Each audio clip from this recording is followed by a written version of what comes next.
नमस्कार दोस्तों, स्वागत है आप सबका फिर से एक नए वीडियो पर। आज हम लोग देखेंगे मैथ से संबंधित कुछ टॉप मोस्ट इंपॉर्टेंट क्वेश्चंस जो कि अक्सर एग्जाम में पूछे जा रहे हैं। यदि किन्हीं तीन क्रमागत विषम प्रकृत संख्याओं का योग 147 है तो बीच वाली संख्या होगी। जब भी ऐसा क्वेश्चन पूछे ना तो कह रहा है कि विषम प्रकृत संख्याओं का, तो 147 दिया हुआ है ना, 3 है, तो आप क्या कीजिए 147 में 3 से भाग दे दीजिए। जो भी नंबर दिया रहे, अगर में 3 है तो 3 से भाग दे दीजिए। 3 से भाग देंगे कितना आ जाएगा, 3 चौको 12, 13 14 और 3 नवा 27, यानी 49 आ गया। यही जो है ना बीच वाली संख्या है। अगर मैं देखेंगे 1 2 3, तो ये 49 जो है बीच वाली संख्या है। अगर मैं पहली संख्या छोटी संख्या पूछता, 2 माइनस कर देते हैं तो कितना आ जाता, 47 आ जाता। और इसके बाद वाली संख्या पूछता तो 2 प्लस कर देते तो 51 आ जाता। इस तरह से इस क्वेश्चन को सिंपली आप सॉल्व कर सकते हैं। ऑप्शन नंबर इसका सी जो है सही है। किसी भिन्न के अंश और हर दो सबमध्य 3 के अनुपात में है। अंश मान लीजिए ना, यहाँ पे हम मान ले रहे हैं कि अंश जो है 2a है और हर जो है ना वो कितना है, 3a है, ऐसे मान लिया हमने।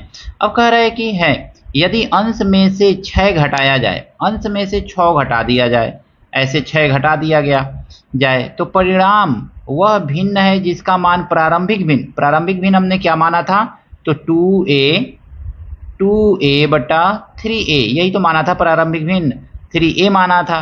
प्रारंभिक भिन्न का 2/3 हो जाता है, तो 2/3 हो जाता है इस तरह से। अब देखिए यहाँ पे 3a से नीचे 3a पूरा का पूरा कट जाएगा। अब इस 3 से इधर हम मल्टीप्लाई कर लेंगे तो 3 दूनी 6a हो जाएगा और माइनस 3 छक्के 18 हो जाएगा, इज इक्वल टू इसको देखेंगे तो 2 दूनी 4a हो जाएगा। अब 4a को इधर लाइए तो कितना हो जाएगा ये, तो 4a में से 6a में से 4a घटा देंगे तो 2a मिल जाएगा। अब बराबर हमको मिल गया 18। अब इसको काट दीजिए, 2 नवा 18, 9 मिल गया। यानी a बराबर हमको कितना मिल गया, 9 मिल रहा है। हमसे क्या पूछा गया है कि प्रारंभिक भिन्न का अंश, तो प्रारंभिक भिन्न का अंश 2a था ना, तो 2a रख लीजिए यहाँ पे, यहीं पे रख लीजिए 2a। तो 2a बराबर कितना मिल जाएगा, 9 गुणे 2 यानी 2 गुणे 9 और 9 दूनी 18, यानी प्रारंभिक भिन्न का अंश कितना था, 18 था। ऑप्शन नंबर बी इसका सही है। अगला प्रश्न, यदि 5 43 2 x 7 9 से विभाज्य है तो x के स्थान पर अंक होगा।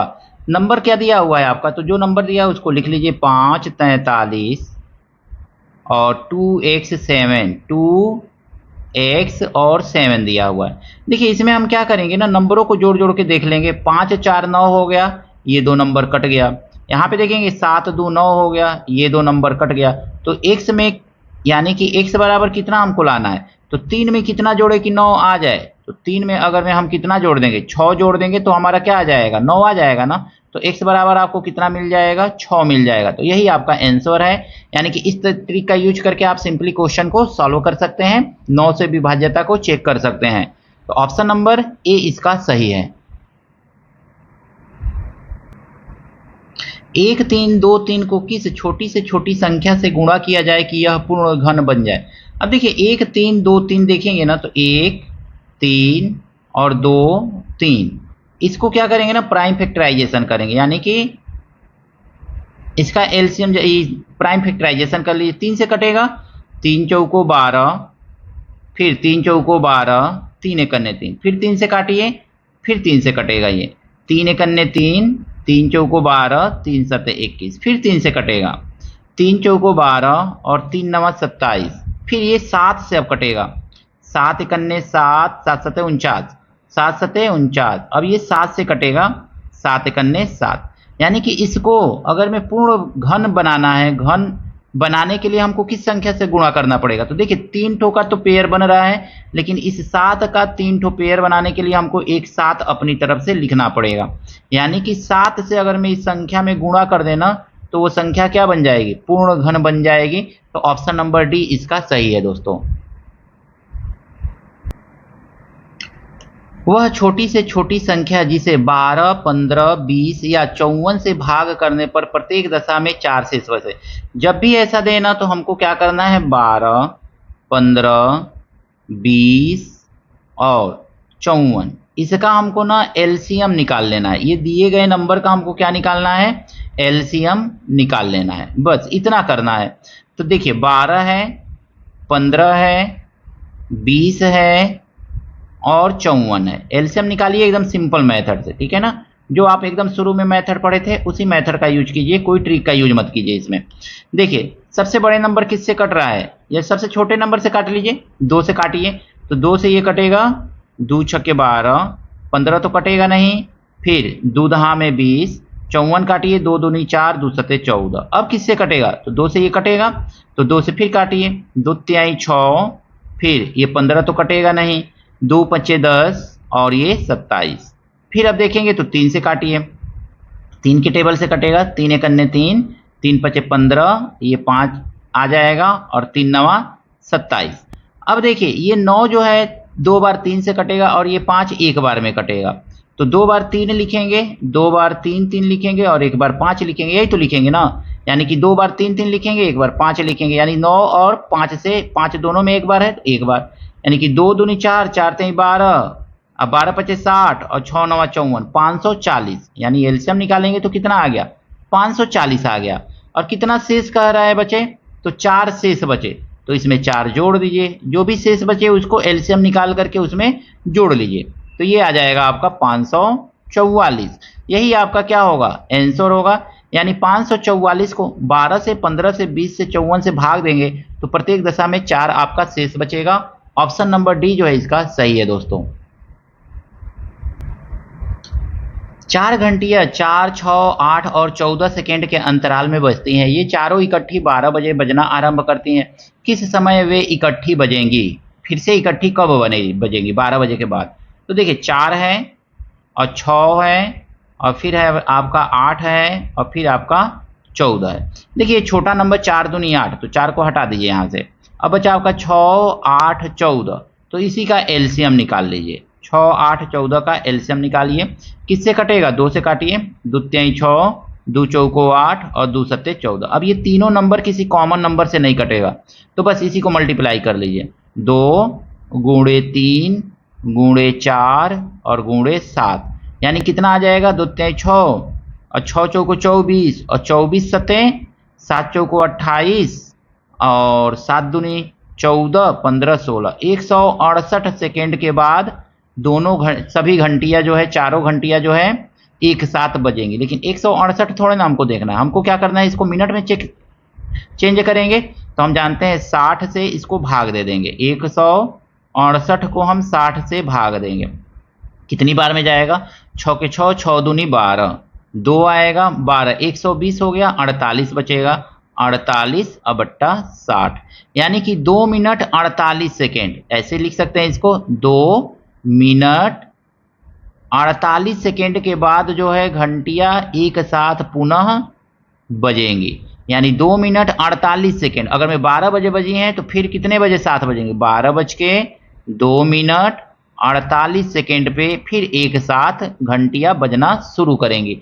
ऑप्शन नंबर क्या है, तो ऑप्शन नंबर इसका ए वाला जो है सही है दोस्तों। एक व्यक्ति अपनी आय का 1/4 भाग खाने पर, 2/3 भाग घर के किराए पर और शेष जो 630 रुपए हैं उसको दूसरी वस्तु पर खर्च करता है। उसके घर का किराया है। सबसे पहले हम शेष निकालेंगे, कितना वो घर के किराए शेष जो है दूसरी वस्तु पे वो कितना बट्टा में खर्च कर रहा है। तो शेष निकालेंगे, एक में से 1/4 माइनस 2/3 को हम घटा देंगे इस तरह से। एक में से टोटल एक कमाई है, उसमें से हम 1/4 यानी कि आय खाने पे और किराए पर वाले को निकाल देंगे, तो हमारा शेष मिल जाएगा, यानी 630 रुपया मिल जाएगा। तो 630 रुपया बराबर कितना बट्टा में फ्रैक्शन में कितना होता है, तो 1 माइनस 4 तिहाई 12 और ऊपर वाला देखेंगे तो 4 तिहाई 12, 1 तिहाई 3 हो जाएगा, 3 चौको 12 तो 2 चौको 8 हो जाएगा, 8 9 10 11। इसको सॉल्व कर लीजिए नहीं तो कंफ्यूजन रहेगा। 4 तिहाई 12 प्लस 3 चौको 12 तो 2 चौको 8, ऐसे कर लीजिए। इसी को सॉल्व करेंगे तो 630 बराबर कितना आ जाएगा, 8 और 3 11 और 12 1 12, 1/12 आ जाएगा। 1/12 भाग जो है वो किस पे खर्च कर रहा है, तो दूसरी वस्तुओं पे। तो हमको यहाँ पे क्या देखना है, 2/3 भाग निकालना है ना, किराए वाला भाग निकालना है। तो 2/3 भाग निकालने के लिए हम क्या करेंगे, तो लिखेंगे 1/12 भाग जो है ना वो किस पे खर्च कर रहा है, यहाँ पे अलग हो गया यहाँ से। तो 1/12 भाग जो है वो 630 रुपया के बराबर है। तो एक भाग कितना होगा, तो एक भाग जो होगा वो 630, और भाग करेंगे तो 12 ऊपर ही जाएगा ना, तो 12 इतना के बराबर होगा, 12/1 के बराबर हो जाएगा। तो अब आपसे पूछा गया है 2/3 भाग किसके बराबर होगा, तो मल्टीप्लाई कर लेंगे। तो 630 गुणे 12/1 गुणे 2/3 इतना के बराबर हो जाएगा। इसी को सॉल्व करना है बस आपको। तो 3 से काट दीजिए, 3 चौको 12 और 4 दूनी 8, 8 0 0, 8 3 24, 8 6 48, 49 50, 50 रुपया 40, 5040 रुपया, यानी कि 2/3 भाग जो किराए पे खर्च कर रहा है वो कितना है, 5040 रुपया के बराबर है। ऑप्शन नंबर ए दोस्तों इसका सही है।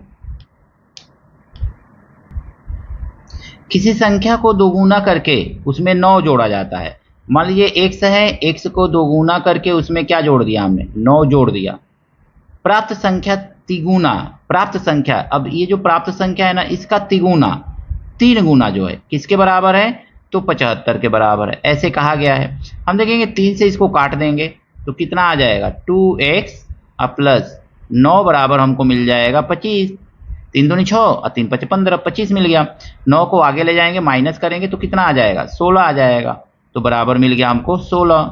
अब 2 से कट कर दीजिए तो x बराबर कितना आ गया आपका, x बराबर 2 8 16, यानी वह संख्या कितनी थी, तो 8 थी। ऑप्शन नंबर डी इसका सही है दोस्तों।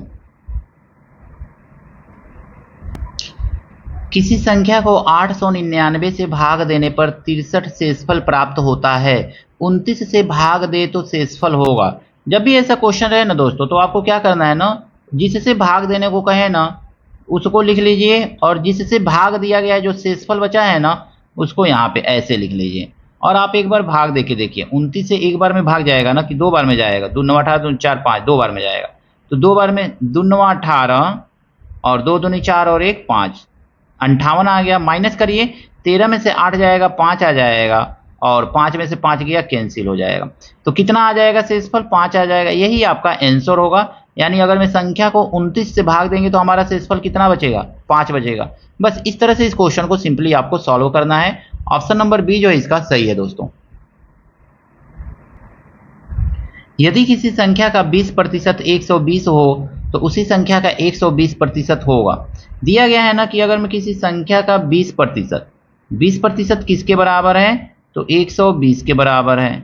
तो हम देखेंगे 1% किसके बराबर होगा, 1% जो होगा 120/20% के बराबर होगा। तो आपसे पूछा गया है उसी संख्या का 120% किसके बराबर है, तो 120 बराबर हम देखेंगे तो 120/20 और गुणे 120 कर लेंगे यहाँ पे, ऐसे सिंपली कर लीजिए। अब देखेंगे ना तो 1 0 से यहाँ पे 1 0 आप कैंसिल आउट कर दीजिए, 2 से काटिए 6 बार में कट जाएगा, और 12 छके 72, यानी कितना 120% बराबर उस संख्या का कितना हो जाएगा, 720 के बराबर होगा। तो इस तरह से सिंपली आप इस क्वेश्चन को सॉल्व कर सकते हैं। ऑप्शन नंबर डी जो है इसका सही है। आशा करता हूं दोस्तों ये सभी प्रश्न आपको अच्छी तरह से समझ में आए होंगे। कहीं कोई त्रुटि है, कुछ कमी रह गई है, कमेंट करके जरूर बताइएगा। अगर मैं वीडियो अच्छा लगा है दोस्तों के साथ शेयर कीजिएगा, लाइक कीजिएगा।